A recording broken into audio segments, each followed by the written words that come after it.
G'day. In this video I'll go through how we add cameras and create a fly-through. So what is a fly-through? A fly-through is a guided walkthrough of your ArchiCAD design.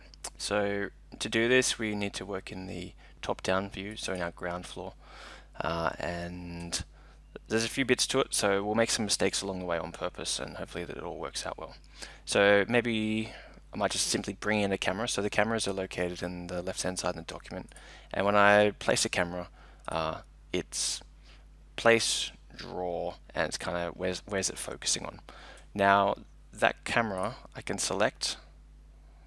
I think I need to select it by the circle in order to select it. Now if I press Control T, I can go to its properties. So what have we got? Camera Z is the height off the ground. Now if you're the average height of a person in Australia, you're about 6 foot, so that would be 1800. So we'll change that. Next, what do you want to look at? So typically you want to just probably look straight ahead, so we'll put in 1800. However, if you're going upstairs, you might want to make this a little bit higher so that you can look up the stairs, or similarly if you're looking down the stairs or looking down at an object, this is how you do that. The distance is sort of how far we're going to see it. Azimuth we don't need to worry about, nor the view cone, and the roll angle I wouldn't want you to touch either.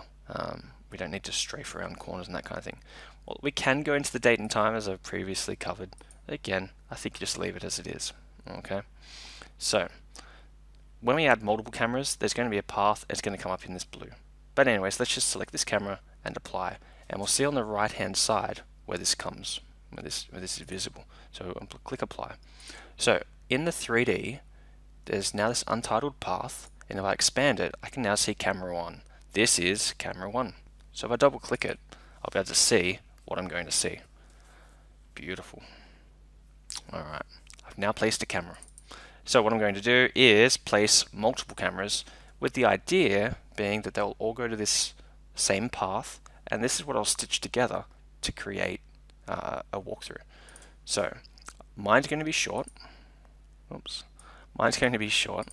I'm just going to create a few, and the idea is the more cameras you've got, the better it will render.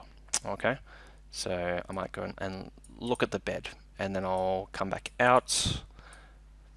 These will all get blended together pretty well. So I might go look in what's happening in the bathroom. Great. There's the WC, and I don't know what I've done with the furniture in here, so this could be interesting. And I'll leave it there. If you've got multiple stories, obviously you'd want to showcase all of them. But look, right now I've got a heap of cameras. So on the right hand side, you'll see that I've all of a sudden got all of these different cameras. I'm just going to pick one at random. Let's do camera 13, 12. Oh, it's not great, is it? Or 14. So what's going wrong here? Often, and we've changed one camera, our cameras are set really badly by default. Okay, camera 1's good, camera 2 is actually just looking at the roof. So how do we fix that? It's actually very simple, and it's a really cool thing that we can do. We can press Control F and we can find things, and probably could have covered this earlier, but essentially what we can do is we can identify all things at once. So if we want to say it is, and what are we looking for? We're looking for a camera. Oh, it's not here, so I'll click more. Hopefully it's great. Here's camera, and now it's going to select all of the cameras when I press plus. If I want to, I can also add further levels. So now that I've got all of my cameras selected, I can get rid of that and press Control T, and I can modify all of them at once. I'm just going to make them 1800, 1800, oops, 1800, and I'm not going to change anything else. Now what I should see when I click on camera 8, for example, it's not much better, is it? Is that I'm starting to see something that's not just the roof. Okay, so I've created a heap of cameras. When I come to my plan view, my floor plan view, I can see with the target that my walk is going to do. So I'm going to come in here, loop around. So now let's just quickly put this together and we'll see what we get. So we go to Document, Creative Imaging, and Create Fly-Through. I'm not going to touch anything. we don't want to do photo rendering. The reason for that is it renders every single frame. I think I showed you previously, one of my renders took 45 seconds, which is okay, apart from I'm going to have 181 frames already, and I've only covered 2 rooms. So 181 frames is going to take a long time. Another thing to note is the frame rate. So don't adjust the frame rate. If you need higher frame rate, it's a matter of put more cameras in. Okay, this is just a really quick one. Okay, I'm just going to save it here, untitled, whatever.